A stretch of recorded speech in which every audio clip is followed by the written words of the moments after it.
Hello friends, मैं ऋतु चौहान और मेरे चैनल पीएससी विद ऋतु में आप सभी लोगों का बहुत बहुत स्वागत है। आज मैं लेकर आई हूँ आपके सामने एक बहुत ही नया टॉपिक, टेम्परेचर, तापमान क्या होता है।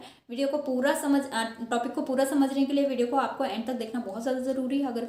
अगर वीडियो को आप है ना बीच में स्किप करके चले जाओगे तो आपको टॉपिक पूरा समझ में नहीं आएगा।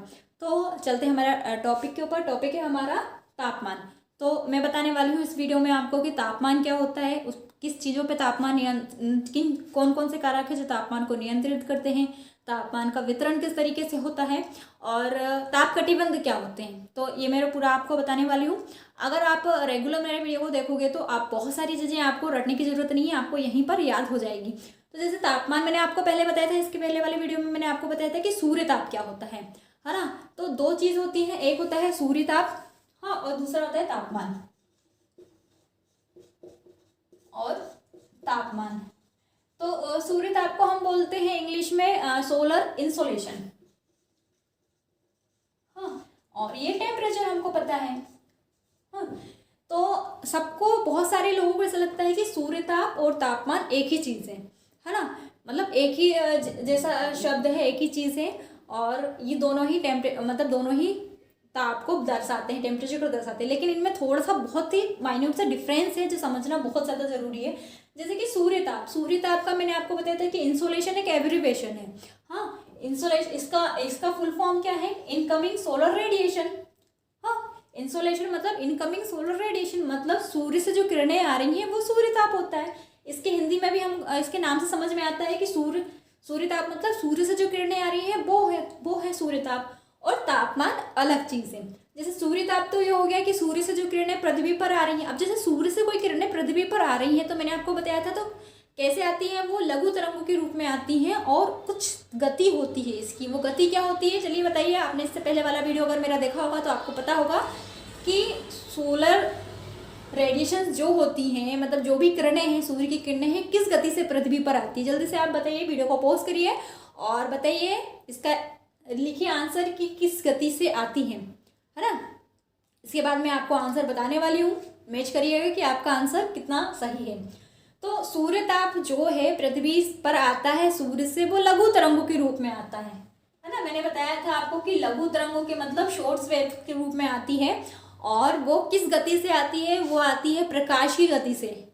अब प्रकाश की गति कितनी होती है वो लिख दीजिए। मैंने आपको एक क्लू दे दिया, प्रकाश की गति कितनी होती है, या स्पीड ऑफ लाइट क्या होती है? स्पीड ऑफ लाइट होती है 3 इंटू 10⁸ मीटर पर सेकेंड, ये होती है ना। तो इस गति से जो सूर्य ताप है वो पृथ्वी पर आता है। तो ये हो गया। इसको ऊष्मा भी कहते हैं, और ऊष्मा को मेजर करने के लिए एक इसकी यूनिट है ना। तो वो यूनिट क्या होती है? कैलोरी। मैंने आपको बताया था ना कि 1 सेंटीमीटर पर 1 मिनट, 1 सेंटीमीटर स्क्वायर जगह पर 1 मिनट में 1.94 कैलोरी हमको मिलती है। सोलर कांस्टेंट है। मैंने इसके पहले वाले वीडियो में आपको ये बताया था कि 1.94 कैलोरी सोलर कांस्टेंट है, जो 1 सेंटीमीटर स्क्वायर पर 1 मिनट में हमको सूर्य से मिलती है, हमारे वायुमंडल पर सूर्य से मिलती है। तो इसकी एक यूनिट है कैलोरी। और कैलोरी का भी मैंने आपको डेफिनेशन बताया था कि कैलोरी की डेफिनेशन क्या होती है। कैलोरी की डेफिनेशन होती है कि 1 ग्राम पानी को अगर गर्म करने के 1 डिग्री सेल्सियस तक गर्म करने के लिए जो एनर्जी दी जाती है वो कैलोरी होती है। तो इसकी एक एनर्जी, इसकी ये एनर्जी है, ये ऊर्जा है जिसको कैलोरी में नापा जाता है। वहीं तापमान क्या है? तापमान हमको बताता है कि कोई चीज़ कितनी गर्म है। किसी भी चीज़ की गर्मी का अनुमान, मतलब गर्मी का जो माप है वो तापमान होता है। तापमान क्या होता है? गर्मी का माप होता है। हम बता सकते हैं कि कोई चीज़ कितनी ठंडी है या कितनी गर्म है। इसकी यूनिट कैलोरी होती है या जूल होती है, अलग अलग होती है ना ऊर्जा की। और लेकिन टेम्परेचर की कैलोरी क्या होती है, टेम्परेचर की यूनिट क्या होती है? टेम्परेचर को हम माप सकते हैं फ़ारेनहाइट में, है ना, केल्विन में, या फिर डिग्री सेल्सियस में। इन चीज़ों में नापते हैं ना।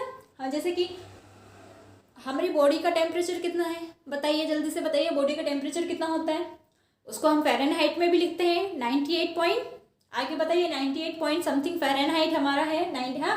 और डिग्री सेल्सियस में कितना है ना, 35 degree Celsius, 32 degree Celsius 33 degree Celsius. बताइए जल्दी से कि ह्यूमन बॉडी का टेम्परेचर कितना होता है।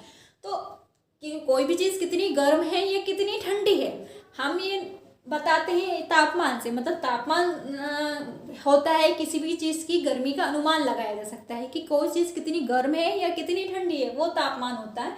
और सूर्य ताप का मतलब होता है कि भाई कोई भी चीज़, मतलब जो सूर्य से आने वाली किरणें हैं उसमें भी गर्मी होती है, और वो किसी चीज़ को कितना गर्म कर सकती है। सूर्य ताप अगर हम रेगुलर किसी चीज़ को देंगे, सन रेडिएशन हम रेगुलर किसी चीज़ को देंगे, तो उसका टेम्परेचर बढ़ जाएगा, कुछ यूनिट तक उसका टेम्परेचर बढ़ जाएगा। तो वो चीज़ होती है जो हमको बताती है कि ये इतना गर्म हो गया, वो तापमान होता है ना।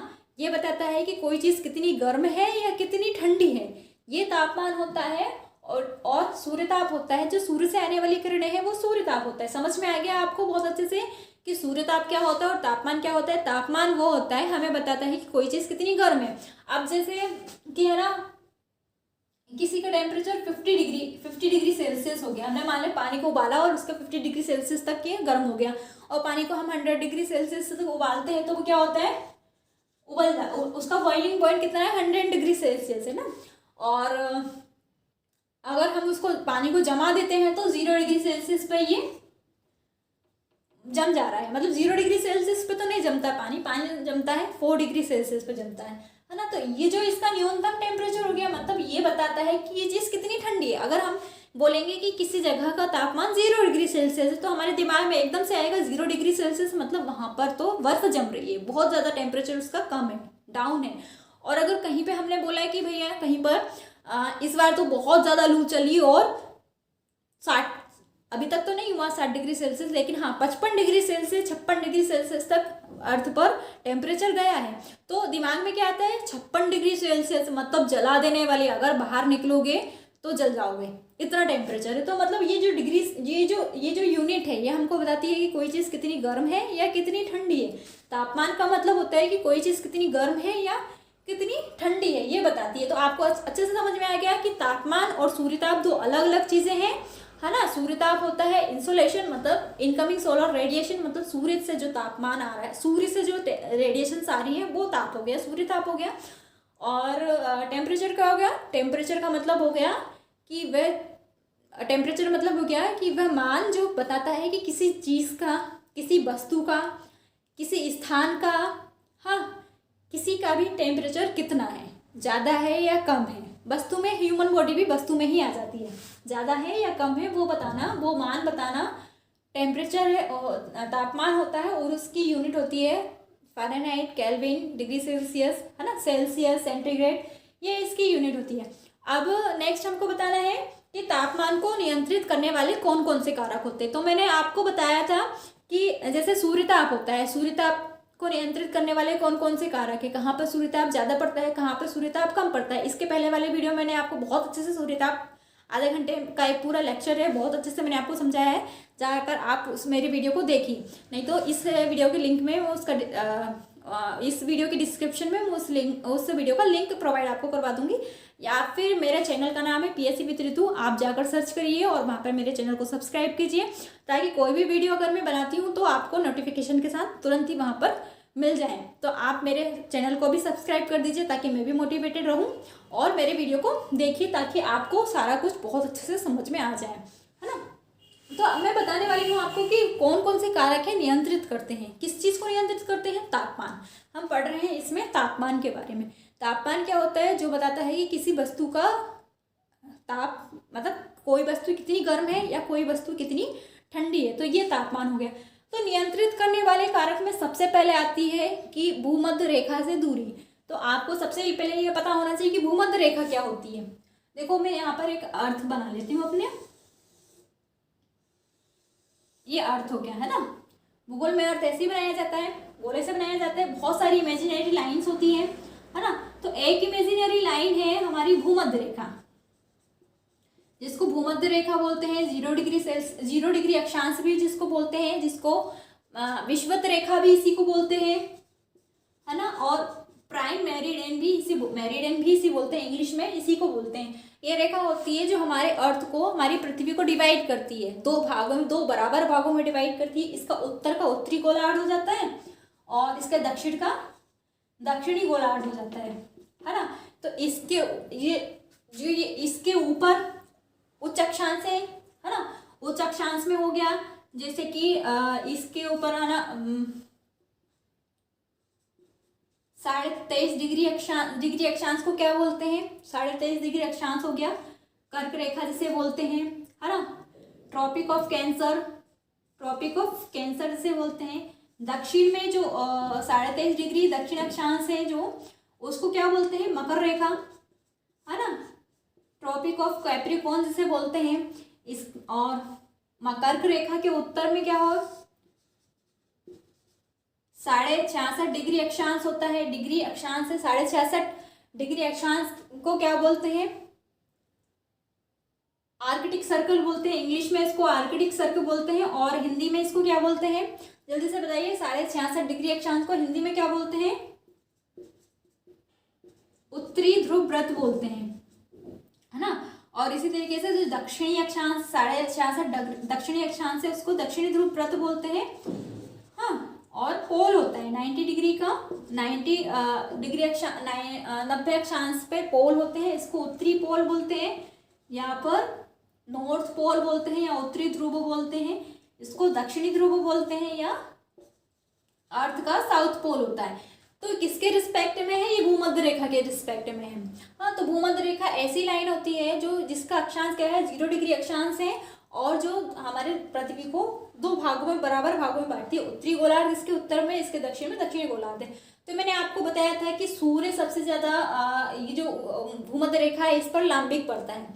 लांबिक पड़ता है मतलब परपेंडिकुलर, मतलब सीधी रेखा होती है, मतलब सूर्य बिल्कुल इसके ऊपर बिल्कुल सीधे चमक रहा है और सबसे ज्यादा सूर्य ताप यहीं प्राप्त होता है। मतलब लांबिक पड़ता है और सबसे ज्यादा सूर्य ताप भूमध्य रेखा पे प्राप्त होता है, और सबसे ज्यादा जहाँ सूर्य ताप प्राप्त होता है वहां पर टेम्परेचर भी सबसे ज्यादा होता है, वहां का तापमान सबसे ज्यादा होता है।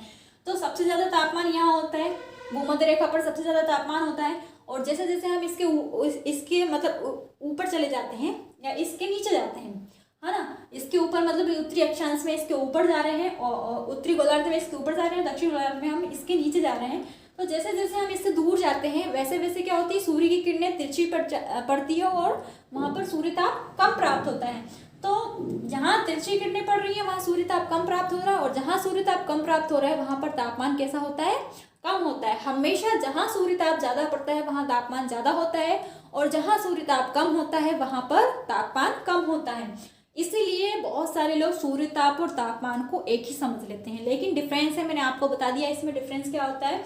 सबसे ज्यादा सूर्य ताप हमारे भूमध्य रेखा पर पड़ता है, तो सबसे ज्यादा तापमान यहाँ पर होता है। जैसे जैसे हम ऊपर जाते हैं, अब जैसे हम आ गए 23.5 के ऊपर आ गए, 23.5 तक क्या उष्ण कटिबंध होता है, तो 23.5 के ऊपर आ गए, यहाँ पर आ गए, और हम यहाँ 66 डिग्री पर आ गए, तो यहाँ पर तापमान कैसा होता है, कम होता है ना। उत्तरी पोल पर आ गए, मतलब उत्तरी ध्रुव पे आ गए। नॉर्थ पोल पर क्या है, आर्कटिक, है ना। यहाँ पर क्या होता है, तापमान बहुत कम होता है, इतना कम होता है कि यहाँ पर बर्फ जम रही है, क्योंकि यहाँ पर सूर्यताप बहुत कम पहुँचता है, बहुत ज़्यादा तिरछी किरणें होती हैं, और तिरछी किरणें जहाँ पहुँचती हैं वहाँ पर क्या होता है, सूर्यताप कम पड़ता है। तो सूर्यताप कम पड़ेगा तो मतलब वहाँ पर क्या है कि टेम्परेचर, तापमान वहाँ का बहुत ज़्यादा होता है। तो समझ में आ गया, भूमध्य रेखा से दूरी, मतलब भूमध्य रेखा से जो चीज़ जितना ज़्यादा दूर होगा उसका तापमान उतना ज़्यादा कम होगा, क्योंकि सबसे ज़्यादा तापमान कहाँ होता है, भूमध्य रेखा पर होता है, हाँ। और भूमध्य रेखा से सबसे ज़्यादा दूर पोल्स हैं, तो पोल पे क्या होता है, बर्फ जम रही होती है ना। तो भूमध्य रेखा से दूरी मतलब जो चीज़ भूमध्य रेखा के पास होगी वहाँ का तापमान, जो भी स्थान इस भूमध्य रेखा पर है वहाँ का तापमान बहुत ज़्यादा होता है। जो भी देश भूमध्य रेखा पे वहाँ का तापमान बहुत ज़्यादा होता है, जो भी जगह भूमध्य रेखा से दूर है वहाँ का तापमान कम होता है ना। अब दूसरा आ गया कि समुद्र तल से ऊंचाई। तो समुद्र तल हमको पता है कि समुद्र है, उसका एक तल है, तो सबसे ज्यादा तापमान समुद्र तल पर होता है, हाँ। समुद्र तल के रेस्पेक्ट में, ऊंचाई में समुद्र तल के रेस्पेक्ट में हम पता करते हैं कि जैसे जैसे हम ऊपर जाते हैं, मतलब हम अगर 165 मीटर ऊपर चले गए समुद्र तल से, तो 1 डिग्री सेल्सियस तापमान क्या होता है, कम हो जाता है। याद रखिए ये चीज़ कि 165 मीटर हम समुद्र तल से ऊंचा जाएंगे तो 1 डिग्री सेल्सियस तापमान कम हो जाएगा। फिर से मैं बोल रही हूँ, 165 मीटर हम ऊपर जाएंगे समुद्र तल से तो 1 डिग्री सेल्सियस तापमान क्या हो जाता है, कम हो जाता है। समुद्र तल पर सबसे ज़्यादा तापमान होता है जैसे जैसे हम 165 मीटर ऊंचे जाएंगे 1 डिग्री सेल्सियस तापमान कम हो जाएगा। फिर हम इसके 165 मीटर ऊपर जाएंगे तो यहाँ से जितना टेम्परेचर है उससे 1 डिग्री सेल्सियस तापमान कम हो जाएगा। तो जैसे जैसे हम ऊंचे जाते हैं, ऊपर चले जाते हैं समुद्र तल से, जैसे जैसे ऊपर जाते हैं वैसे वैसे तापमान क्या हो जाता है, कम हो जाता है। तो एग्जाम्पल के लिए ले लो कि एक जगह है ना, जहाँ पर मैदानी एग्जाम्पल ले लो आप, तमिलनाडु का एग्जाम्पल ले लो कि तमिलनाडु एक स्टेट है, हमारी इंडिया के साउथ में एक स्टेट है तमिलनाडु, सभी को पता है। और वहाँ का जो एवरेज टेम्परेचर है, मतलब साल भर का जो टेम्परेचर है, एवरेज औसत तापमान वहाँ का लगभग 32 डिग्री सेल्सियस है, 32-33 डिग्री सेल्सियस है। 32-33 डिग्री सेल्सियस की मतलब एमपी में 32-33 डिग्री सेल्सियस पे पंखा चालू करके सोना पड़ता है ना, क्योंकि गर्मी होती है। 32 डिग्री सेल्सियस मतलब गर्मी। लेकिन तमिलनाडु में क्या होता है कि ये उसका एवरेज है ना, लगभग इतना तो टेम्परेचर वहाँ पर रहता है, इसलिए लोगों को वहाँ इसकी आदत हो गई है। तो मैदानी भागों में तो यहाँ पर टेम्परेचर इतना है 32 डिग्री सेल्सियस मान लो, लेकिन वहीं पर एक जगह है ऊटी नाम की, और वो क्या है, बाकी जगहों से ऊंची स्थानों पर है ना, पहाड़ी पर है, जो मैदानी भाग है वहाँ से ऊंची, तो वहाँ का जो टेम्परेचर है कैसा है, कम होता है, लगभग 15 डिग्री सेल्सियस के आसपास होता है वहाँ का टेम्परेचर। ऊटी का टेम्परेचर बाकी जो स्टेट है, मतलब स्टेट के बाकी जो जगह है वहाँ से उसका टेम्परेचर कम होता है। क्यों कम होता है, क्योंकि ये बाकी जो जगह है उससे ऊपर है, पहाड़ी पर है, और जो चीज़ ज़्यादा ऊपर होती है वहाँ का टेम्परेचर कैसा होता है, कम होता है। जैसे हिमालय क्षेत्र है, हिमालय क्षेत्र हमारे जो प्रायद्वीपीय भारत है, प्रायद्वीपीय भारत में हमारा एमपी भी आता है, प्रायद्वीपीय भारत में हमारा एमपी आता है ना, छत्तीसगढ़ आता है, जितने भी नीचे के स्टेट है वो प्रायद्वीपीय भारत में आते हैं। तो प्रायद्वीपीय भारत से टेम्परेचर जितने भी हिमालय क्षेत्र हैं, हिमालय क्षेत्र में जितने भी प्रदेश हैं, मान लो एग्जाम्पल के लिए लो हिमाचल प्रदेश हो गया, उत्तराखंड हो गया है ना, अरुणाचल प्रदेश हो गया, तो यहाँ का टेम्परेचर कैसा होता है, हमारी जो प्रायद्वीपीय स्टेट है वहाँ से उनका टेम्परेचर कम होता है, क्योंकि ये ऊंचे स्थान पर है। वहाँ से ऊंचे स्थान पे जो चीज़ ऊंची जगह पर है वहाँ का टेम्परेचर कम होता है, जो नीचे है वहाँ का टेम्परेचर ज़्यादा होता है। एग्जाम्पल के लिए मैंने आपको तमिलनाडु का एग्जाम्पल दे दिया। क्या हो गया, समुद्र तल से ऊंचाई पर निर्भर करती है तापमान कितना होना है, तापमान कितना नहीं होना है। फिर समुद्र तट से दूरी, अब मैं पूरा समुद्र तट के उसके रेस्पेक्ट में बता रही हूँ कि समुद्र तट से दूरी, आपको मैंने बताया पहले ही कि पानी जो है वो क्या करता है, देर से गर्म होता है और देर से ही ठंडा होता है। तो उसके पास जितनी भी जगह है वहाँ पर ये जो समुद्र के समकारी प्रभाव का असर होता है, मतलब कि समुद्र के पास या पानी के पास जो भी जगह होती है वहाँ पर तापमान में वेरिएशंस बहुत ज़्यादा नहीं होते हैं, तापमान बहुत ज़्यादा ऊंचा नीचा नहीं होता है, क्योंकि पानी बहुत धीरे गर्म होता है और पानी बहुत धीरे ही ठंडा होता है। तो आप देख लो, आप एक एक्सपेरिमेंट करके देख लो कि अगर है ना, आप एक गंजी में पानी भरकर धूप में जाकर बैठ जाइए और एक साथ में पत्थर भी ले लीजिए, तो देख लीजिए सबसे पहले कौन सा गर्म होगा, है ना, और मुझे भी बता दीजिए कि सबसे पहले कौन सा गर्म होगा। एक्सपेरिमेंट करिए, मुझे बताइए, कमेंट में ज़रूर लिख के बताइएगा कि सबसे पहले कौन सा गर्म होगा। अगर आपका सबसे पहले पानी गर्म हो रहा है और पत्थर गर्म नहीं हो रहा है, पत्थर लेकिन पत्थर ही होना चाहिए, है ना, लकड़ी का नहीं मान लेना, इमेजिनेशन नहीं कर लेना है, पत्थर पत्थर ही लेकर बैठना उसको। तो बताना मेरे को आप कि कौन सा वाला जल्दी गर्म हो रहा है। तो पानी जल्दी गर्म होता है, पानी लेट से गर्म होता है, और पत्थर हो या कुछ और चीज़ें होती, स्थल की जो भी चीज़ें होती हैं, रेत हो, ये क्या होती है, जल्दी गर्म हो जाती है। तो ये जो बिहेवियर है पानी का, इसके कारण क्या होता है, समुद्र तट से जो भी पास होता है वहाँ पर टेम्परेचर वेरिएशन नहीं करते हैं ज़्यादा। जैसे मुंबई हो गया, हमारा मुंबई शहर है, मुंबई शहर समुद्र तट के बिल्कुल पास है ना, तो वहाँ पर समुद्र तट के पास क्या है, समुद्र में ही है वो, हाँ, तो वहाँ पर टेम्परेचर वेरिएशन बहुत ज़्यादा नहीं होते, बहुत ज़्यादा अप डाउन टेम्परेचर नहीं होता है, एक लगभग साल भर एक जैसा ही टेम्परेचर होता है, लगभग एक जैसा होता है, एक जैसा ही नहीं बोल रही हूँ, लगभग एक जैसा होता है, बहुत ज़्यादा वेरिएशन नहीं होते हैं। लेकिन इससे दूर जो जगह है, जैसे मान लो दिल्ली हो गया, हरियाणा हो गया, पंजाब हो गया, यहाँ पर क्या है, ठंड में बहुत ज़्यादा ठंडी हो जाएगी, गर्मी में बहुत ज़्यादा गर्मी हो जाएगी। लेकिन क्योंकि मुंबई समुद्र के पास है, तो यहाँ पर ठंड में बहुत ज़्यादा ठंडी भी नहीं पड़ती और गर्मी में बहुत ज़्यादा गर्मी भी नहीं पड़ती है। लेकिन जो जितनी भी दूर होंगे, पानी से जितनी भी दूर होंगे ना, वहाँ पर या समुद्र तट से, समुद्र तट इसलिए बोल रहे हैं क्योंकि समुद्र बहुत बड़ा है और इसका प्रभाव बहुत ज़्यादा असर करता है चीज़ों पर, है ना। और नदी जो होती है, कहीं से अगर नदी गुजर रही है तो उसका इफेक्ट भी पड़ता है, उस पानी का इफेक्ट भी पड़ता है, लेकिन वो क्योंकि नदी बहुत छोटी सी होती है अपेक्षाकृत समुद्र के, तो वो बहुत ज़्यादा प्रभाव डाल नहीं पाती है। मतलब कई बार तो क्या होता है कि पूरे एक शहर पे भी इतना ज़्यादा प्रभाव नहीं पड़ता है, लेकिन उसके पास के जितने भी जगह हैं वहाँ पर ये प्रभाव जरूर पड़ता है। वहाँ पर ठंड में कम ठंडी है और गर्मी में कम गर्मी होती है। और जो चीज़ दूर होती है समुद्र तट से वहाँ पर गर्मी में बहुत ज़्यादा गर्मी और ठंडी में बहुत ज़्यादा ठंडी होती है। तो ये हो गया कि समुद्र तट से दूरी हो गया। अब इसका नेक्स्ट हो गया कि है ना, जो चीज़ मैंने आपको बताया था कि पेड़ पौधे अगर बहुत ज़्यादा कहीं पर हो तो वहाँ पर सूर्य का प्रकाश नहीं पहुँच पाता है ना। तो जहाँ सूर्य का प्रकाश नहीं पहुँच पाता वहाँ पर तापमान कम होता है। पेड़ पौधे जहाँ पर बहुत ज़्यादा घने हैं उसके नीचे तापमान क्या होता है, कम होता है ना। इसीलिए तो बोलते हैं कि बहुत ज़्यादा पेड़ पौधे लगाना चाहिए, क्योंकि ग्लोबल वार्मिंग हो रही है। ग्लोबल वार्मिंग मतलब कि पृथ्वी का जो वायुमंडल है उसका जो तापमान बहुत ज़्यादा बढ़ रहा है, तो उसको कम करने का सिर्फ एक ही तरीका है कि आप पेड़ पौधे लगाइए, है ना। पेड़ पौधे लगाइए ताकि टेम्परेचर कम बना रहे। जो पेड़ पौधे होते हैं उनके नीचे टेम्परेचर लगभग 5 डिग्री सेल्सियस कम होता है। आप कभी जाकर देखिए, पेड़ गर्मी में हम जाते हैं ना कि भाई इस पेड़ के नीचे खड़े हो जाओ ठंडक मिलेगी, क्योंकि आसपास के जो भी वातावरण होता है उससे पेड़ के नीचे का टेम्परेचर लगभग 2 से 3 डिग्री सेल्सियस कम होता है। तो जहाँ पेड़ पौधे जहाँ ज़्यादा होते हैं वहाँ पर टेम्परेचर कैसा होता है, कम होता है। और जहाँ पर जैसे बर्फ है, बर्फीली जगह है, तो वहाँ बर्फ क्या करती है, सूर्य ताप को परावर्तित कर देती है, रिफ्लेक्ट कर देती है सूर्य ताप को। तो जहाँ रिफ्लेक्ट कर दे रही है मतलब ज़्यादा सूर्य ताप वहाँ पर आ नहीं रहा, आ तो रहा है लेकिन उसको वापस पहुँचा दे रही है, परावर्तित कर दे रही है। तो वहाँ का टेम्परेचर कैसा, कम होता है। इसलिए जहाँ पर बर्फ जमी रहती है वहाँ पर बर्फ ही जमी रहती है, सूर्य ताप आने पर उसको रिफ्लेक्ट कर देती है। हाँ, और फिर जैसे कोई रेतीली जगह होगी, जैसे मरुस्थल हो गया, है ना। मरुस्थल रेतीली जगह है, वहाँ पर रेत ज़्यादा है, तो रेत क्या करती है, बहुत जल्दी गर्म हो जाती है, पत्थर बहुत जल्दी गर्म हो जाते हैं। तो अगर रेतीली जगह होगी तो वहाँ का टेम्परेचर ज़्यादा होगा। अगर काली मिट्टी की काली चीज़ क्या होती है, एब्जॉर्व करती है, सूर्य ताप को एब्जॉर्व कर लेती है, ज़्यादा कर लेती है, तो वहाँ का टेम्परेचर बहुत ज़्यादा होगा। और जहाँ काली मिट्टी के क्षेत्र नहीं है वहाँ का टेम्परेचर अपेक्षाकृत कम होगा। फिर है ना, जैसे एक और चीज़ है कि पवन, जो हवा चलती है, तो हवा 2 तरह की होती है, ठंडी हवा होती है, गर्म हवा होती है।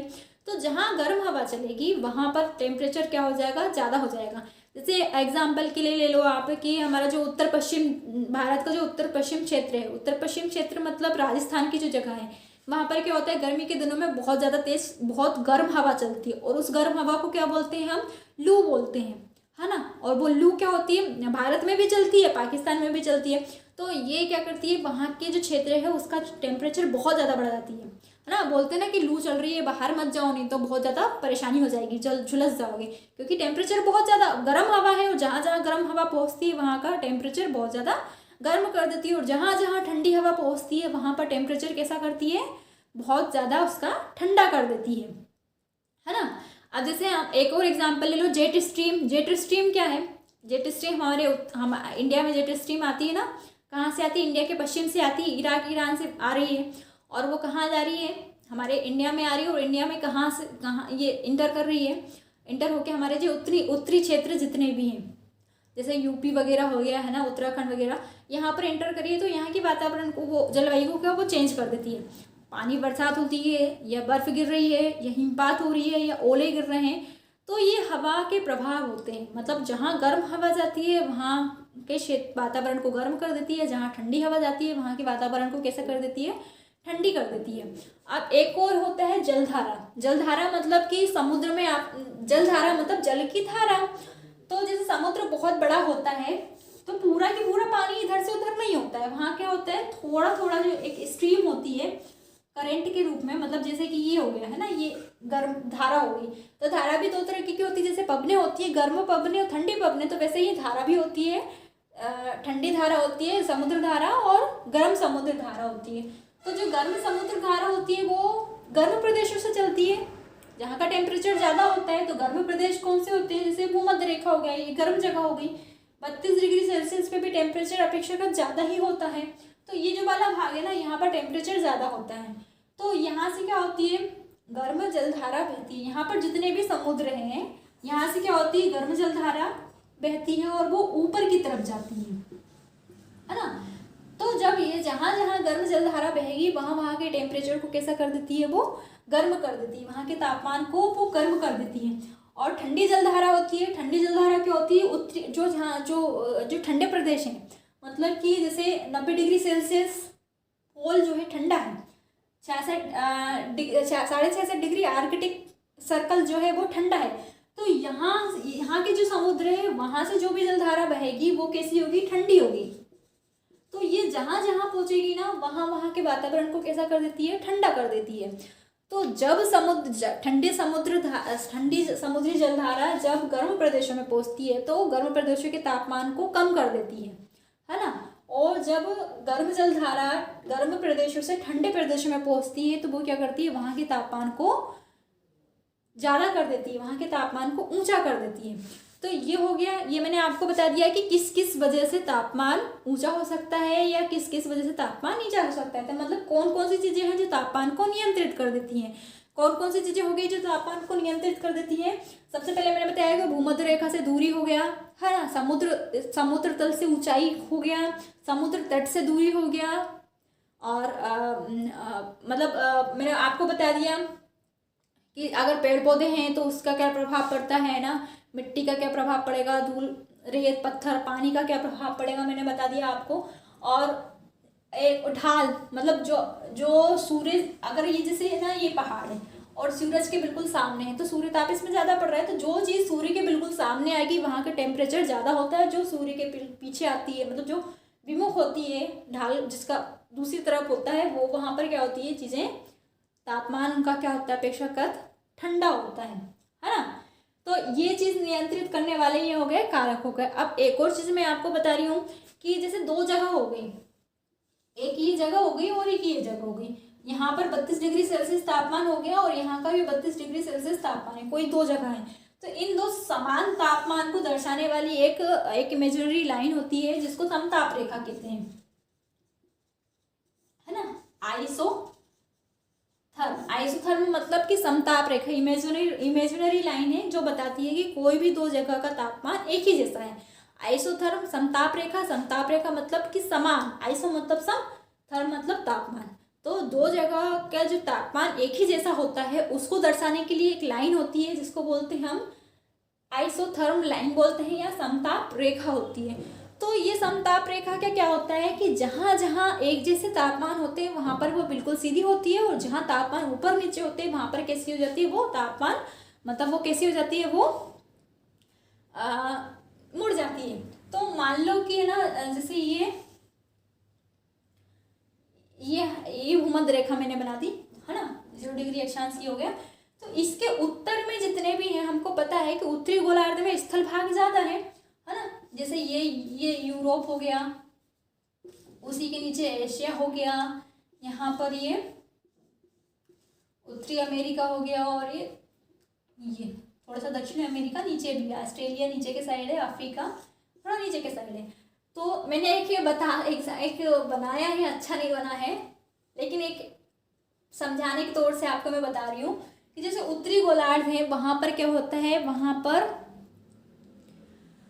स्थल भाग ज़्यादा है, और दक्षिण गोलार्ध में आधा तो यहाँ पर अफ्रीका है, ऑस्ट्रेलिया है दक्षिण गोलार्ध में, और दक्षिणी अमेरिका भी है थोड़ा बहुत, लेकिन यहाँ पर समुद्र ज़्यादा है, यहाँ पर स्थल भाग ज़्यादा है, यहाँ समुद्र ज़्यादा है। और मैंने आपको बताया था कि पानी कम देर से गर्म होता है और देर से ठंडा होता है, और जो स्थल भाग है वो जल्दी गर्म हो जाते हैं।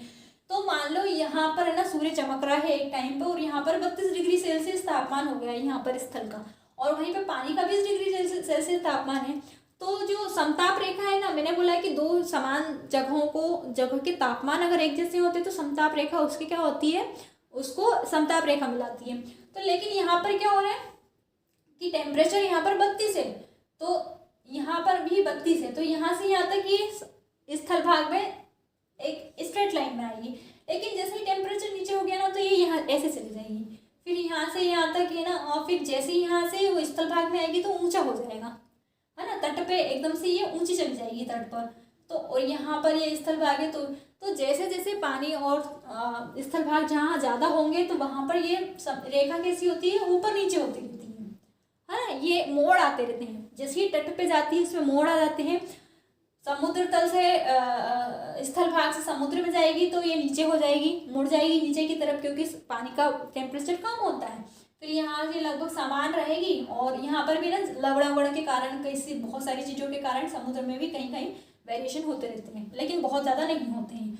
और जैसे ही किनारा आया, समुद्र तट आया और स्थल भाग आया, तो ये एकदम से ऊंची हो गई, तो ये उसमें ऊंचा नीचा होता रहता है। फिर यहाँ पर अगर यहाँ पर ना थोड़ा सा पानी आ गया, समुद्र भाग आ गया, तो यहाँ पर नीचे हो गई, तो इस जहाँ पर स्थल भाग ज़्यादा होते हैं वहाँ पर समताप रेखा में मोड़ ज़्यादा आते हैं, और जहाँ स्थल भाग कम है, मतलब जहाँ पानी ज़्यादा है, तो पानी क्या होता है, पानी का लगभग टेम्परेचर समान ही होता है। तो हाँ, मान लो ये पूरा पानी यहाँ से बह रहा है और यहाँ पर ऑस्ट्रेलिया आ गया, तो ऑस्ट्रेलिया का हल्का सा ऑस्ट्रेलिया का जो टेम्परेचर वो थोड़ा सा ज़्यादा हो गया, तो इसमें मोड़ आते हैं, लेकिन बहुत ज़्यादा मोड़ नहीं आते, अपेक्षाकृत ये समांतर होती है ना। तो जहाँ समुद्र होंगे वहाँ पर समताप रेखा कैसी होती है, समान ही होती है, और जहाँ पर समुद्र कम और स्थल भाग ज़्यादा होंगे वहाँ पर मोड़ समताप रेखा में बहुत ज़्यादा मोड़ आते हैं। तो ये मैंने बता दिया कि और एक रेखा होती है जो समान ताप को दर्शाती है, समान ताप को दर्शाती है, मतलब दो जगह के समान तापमान को दर्शाने वाली रेखा होती है, समताप रेखा होती है। इसको हम आइसोथर्मिक रिलेशन बोलते हैं, हिंदी में हम इसको समताप रेखा बोलते हैं। अब इसके बाद मैं बताने वाली हूँ कि ताप कटिबंध क्या होते हैं, है ना। तो जैसे मैंने आपको ये बताया कि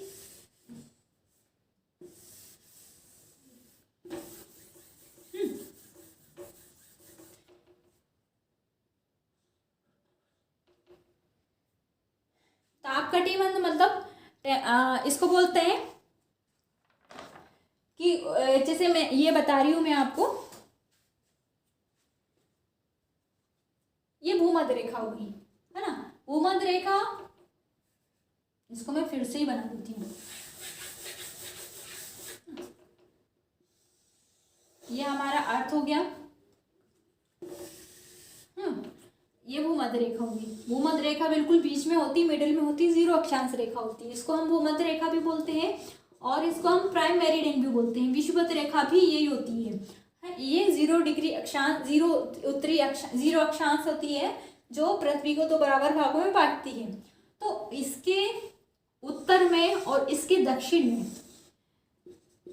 23.5 डिग्री अक्षांश है, तो इसके उत्तर में जो 23.5 डिग्री अक्षांश है उसको बोलते हैं कर्क रेखा, और इसके दक्षिण में जो 23.5 डिग्री अक्षांश है उसको बोलते हैं हम मकर रेखा। तो यहाँ पर क्या होता है, टेम्परेचर एक जैसा ही होता है, जहाँ जो भी समान अक्षांश होते हैं वहाँ पर टेम्परेचर, सूर्यताप एक जैसा पड़ता है, तो वहाँ का टेम्परेचर भी एक ही जैसा होता है। तो जैसे ये हो गया ट्रॉपिक ऑफ कैंसर और ये हो गया ट्रॉपिक ऑफ कैप्रिकॉर्न, मतलब मकर रेखा। तो 23.5 डिग्री उत्तरी अक्षांश और 23.5 डिग्री दक्षिणी अक्षांश, ये पूरा एक कटिबंध हो गया है, क्योंकि यहाँ पर टेम्परेचर एक जैसा ही हो रहा है। और यहाँ पर क्या होता है, तापमान बहुत ज़्यादा होता है, सूर्यताप बहुत ज़्यादा पड़ता है इस क्षेत्र में, तो यहाँ का तापमान बहुत ज़्यादा होता है। तापमान बहुत ज़्यादा होता है तो इसको ये क्या बोलते हैं, उष्ण कटिबंध बोलते हैं। ये उष्ण कटिबंध हो गया, मतलब कि यहाँ पर तापमान बहुत ज़्यादा है, और यहाँ पर क्या होता है, जलवायु में बहुत ज़्यादा वेरिएशंस नहीं होते हैं। जलवायु के मतलब जैसे कि मौसम की जो अलग अलग दशाएं होती है ना, कि बरसात हो रही है, कभी बरसात हो रही है, कभी हिमपात हो रही है, कभी कुछ हो रहा है, कभी कुछ हो रहा है, तो ये इस वाले क्षेत्र जो उष्ण कटिबंध है यहाँ पर नहीं होते। और क्योंकि यहाँ पर हमेशा गर्मी ही रहती है, उष्ण कटिबंध है, कटिबंधी का ही नाम है, उष्ण कटिबंध है, यहाँ पर गर्मी रहती है, तो यहाँ पर क्या होता है, ठंड नहीं आती है, यहाँ पर शीत का महीना नहीं आता, इसलिए इसको शीतविहीन कटिबंध भी बोलते हैं। शीतविहीन, अगर आपको एग्जाम में पूछ लिया कि भाई बताइए शीतविहीन कटिबंध का अक्षांश क्या होता है, और एग्जाम्पल में आपको लिख दिए, अब शीतविहीन तो मतलब शीत से रिलेटेड होगा, तो दिमाग एकदम से कहाँ जाएगा कि भाई शीत से रिलेटेड मतलब उच्च अक्षांश मतलब 66 डिग्री हो गया, 80 डिग्री हो गया, 75 डिग्री हो गया, तो आप है ना वहाँ लगा के आओगे। लेकिन शीतविहीन कटिबंध किसे बोलते हैं, उष्ण कटिबंध को बोलते हैं। तो यहाँ पर आपको टिक लगा के आना है कि 0 अक्षांश से लेके 23 अक्षांश के बीच में जो कटिबंध है उसको शीतविहीन कटिबंध बोलते हैं। और 23 अक्षांश ये ऊपर नीचे दोनों है, 23 अक्षांश उत्तरी अक्षांश और 23 23.5 दक्षिणी अक्षांश। कर्क रेखा और मकर रेखा के बीच में जो भी क्षेत्र है वो शीत विहीन कटिबंध है, इसी को उष्ण कटिबंध कहते हैं। अब इसके ऊपर होता है 66.5 उत्तरी अक्षांश, 66.5 दक्षिणी अक्षांश।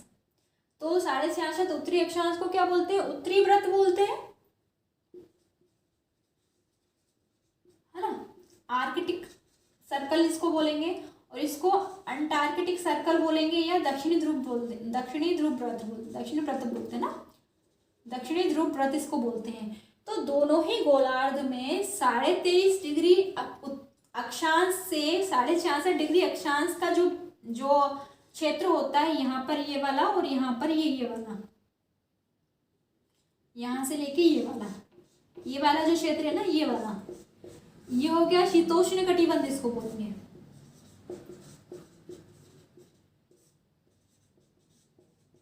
शीतोष्ण कटिबंध मतलब यहाँ पर शीत के भी, यहाँ पर है ना तिरछी पड़ती है, तो यहाँ पर गर्मी के मौसम भी आते हैं और यहाँ पर ठंडी के मौसम भी आते हैं। शीतोष्ण मतलब शीत प्लस उष्ण, शीत कटिबंध यहाँ पर। और जो भी मौसमी क्रियाएं हैं, मतलब बरसात कभी ज़्यादा हो रही है, कभी कम हो रही है, कभी नहीं हो रही है, कभी ठंड यहाँ पड़ रही है, कभी गर्मी पड़ रही है, कभी मतलब है ना गर्मी का मौसम आ रहा है, कभी सर्दी का मौसम आ रहा है ना। ये अलग अलग जो जलवायु के अलग अलग मौसम के जो मौसम के जो प्रभाव हैं वो इस कटिबंध में बहुत ज़्यादा पड़ते हैं।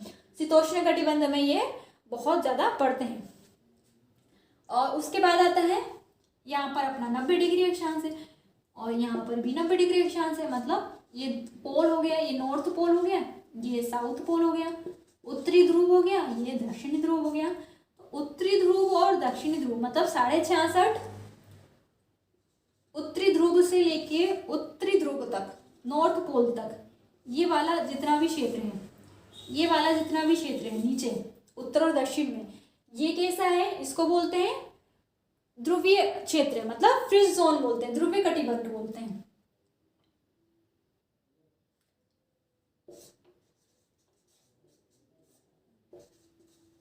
शीत कटिबंध बोलेंगे इसको। शीत कटिबंध इसलिए बोलते हैं क्योंकि यहाँ पर गर्मी नहीं होती है, यहाँ पर हमेशा 66.5 उत्तरी अक्षांश से लेके 90 डिग्री अक्षांश तक, और 66.5 दक्षिणी अक्षांश से लेके 90 डिग्री दक्षिणी अक्षांश तक शीत कटिबंध होता है।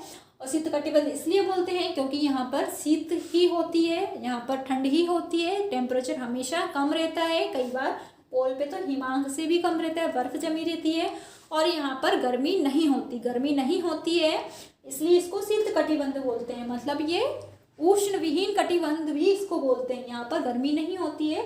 तो शीत कटिबंध क्या हो गया? 66.5 अक्षांश से 90 डिग्री अक्षांश दोनों गोलार्ध में शीत कटिबंध। उष्ण, ये पूरा मैंने आपको बता दिया कि उष्ण कटिबंध क्या होता है ना।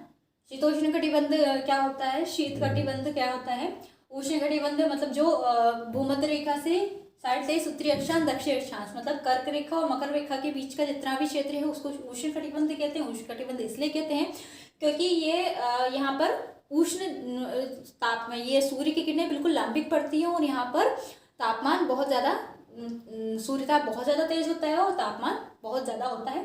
शीत विहीन कटिबंध भी इसी को कहते हैं क्योंकि यहाँ पर शीत ऋतु नहीं होती, यहाँ पर सिर्फ ग्रीष्म ऋतु होती है, उष्ण रहता है ये क्षेत्र, इसको इसे उष्ण कटिबंध कहते हैं। इसके ऊपर 23.5 उत्तरी अक्षांश, 23.5 से 66.5 अक्षांश के बीच में उत्तरी और दक्षिणी गोलार्ध दोनों के बीच में शीतोष्ण कटिबंध होता है। यहाँ पर शीत ऋतु और ग्रीष्म ऋतु दोनों ही होती है, इसलिए इसको शीतोष्ण कटिबंध कहते हैं। और दोनों ही गोलार्ध में 66.5 से लेके 90 अक्षांश तक, 90 डिग्री अक्षांश तक दोनों गोलार्धों में शीत कटिबंध होता है। तो ये हो गया, मैंने आपको ये बता दिया। आज इस वीडियो में मैंने आपको बताया सूर्यताप क्या होता है, तापमान और सूर्यताप में क्या डिफरेंसेस है, हाँ, शीत ये कटिबंध क्या होते हैं, ताप कटिबंध क्या होते हैं, तापमान को नियंत्रित करने वाले कारक कौन कौन से होते हैं, आइसोथर्मी क्या होता है। तो इस सब चीज़ों से रिलेटेड अगर आपको कोई भी क्वेरी हो या आपको ऐसा लगता है कि ये चीज़ मैंने इसमें नहीं समझा पाई हूँ, है ना, अच्छे से नहीं समझा पाई हूँ, तो प्लीज़ मुझे कमेंट करके बताइए ताकि मैं आपको फिर से वो और भी अच्छे तरीके से आपको समझा सकूँ। और प्लीज़ वीडियो अगर आपको पसंद आया हो तो वीडियो को लाइक ज़रूर कीजिए और अगर आप मेरे चैनल पर नए हो तो मेरे चैनल को सब्सक्राइब कर लीजिए और बेल आइकन को जरूर टच करिए, ताकि जब भी कोई मैं नया वीडियो डालूँ तो आपको नोटिफिकेशन के साथ वहाँ पर मेरा वीडियो तुरंत ही मिल जाए। और मिलते हैं अगले वीडियो में, तब तक के लिए नमस्कार।